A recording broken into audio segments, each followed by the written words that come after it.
नमस्कार। कभी सोचा है कि कुछ ट्रेडर्स लगातार कैसे जीतते हैं जबकि बाकी लोग बस संघर्ष करते रह जाते हैं। आज हम डिकोड कैंडल्स नाम की एक बहुत ही अनुशासित ट्रेडिंग मेथडोलॉजी को समझने वाले हैं। तो चलिए सीधे शुरू करते हैं।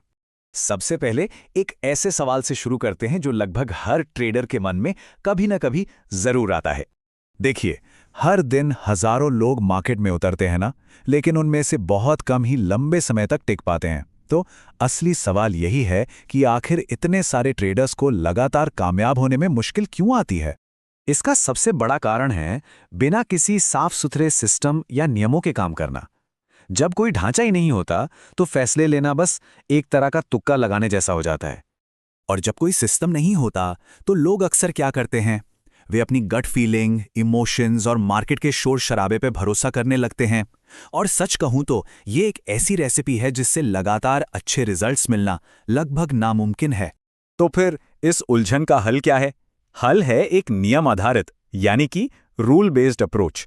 और यहीं पर डिकोड कैंडल्स मेथड काम आता है।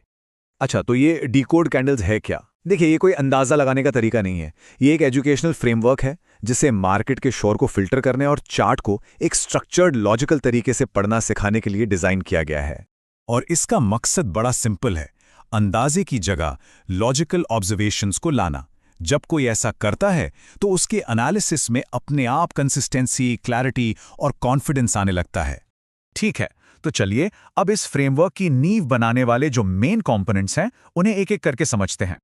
इस मेथड के दिल में 5 मेन एलिमेंट्स हैं: कैंडलस्टिक पैटर्न, सपोर्ट और रेजिस्टेंस लेवल्स, स्विंग हाइज और लोज, एडीएक्स इंडिकेटर और फिबोनाची लेवल्स। हम अगली कुछ स्लाइड्स में इनमें से 3 सबसे जरूरी एलिमेंट्स पर और गहराई से बात करेंगे। सबसे पहले आता है कैंडल एनालिसिस। यहां पर मेन फोकस ये सीखना है कि प्राइस की डायरेक्शन में आने वाले संभावित बदलावों को कैसे पहचाना जाए। ये खरीदने या बेचने के सिग्नल के बारे में नहीं है, बल्कि प्राइस एक्शन की भाषा को समझने के बारे में है।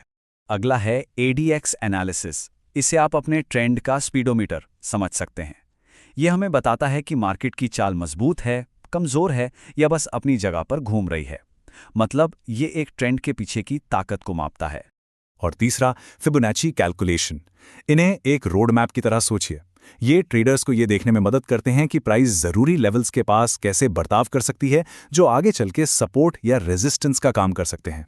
असली जादू तब होता है जब इन कंपोनेंट्स को मिलाया जाता है। इससे एक डबल एडवांटेज मिलता है। चलिए देखते हैं कि ये काम कैसे करता है। इन दोनों का तालमेल देखिए। प्राइस एक्शन जो हमें कैंडल्स से पता चलता है वो ये बताता है कि मार्केट क्या कर रहा है, लेकिन एडीएक्स ट्रेंड हमें बताता है कि उस चाल के पीछे कितनी ताकत है। तो जब हम स्ट्रक्चर यानी क्या हो रहा है को स्ट्रेंथ मतलब कितनी मजबूती से हो रहा है के साथ जोड़ते हैं तो एनालिसिस के लिए एक कहीं ज्यादा पूरी पिक्चर मिलती है।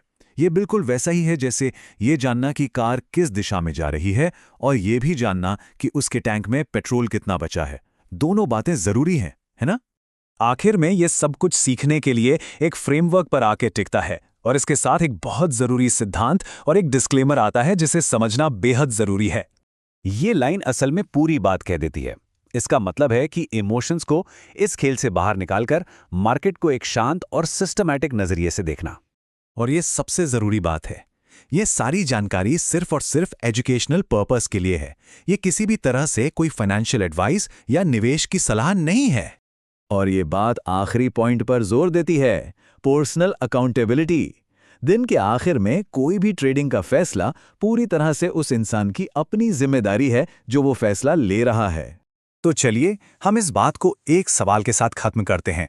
सोचिए जरा, अगर कोई अपनी गट फीलिंग और इमोशंस को किनारे रखकर एक स्ट्रक्चर्ड रूल बेस्ड फ्रेमवर्क अपनाता है तो मार्केट को एनालाइज करने का उसका नजरिया कितना बदल सकता है।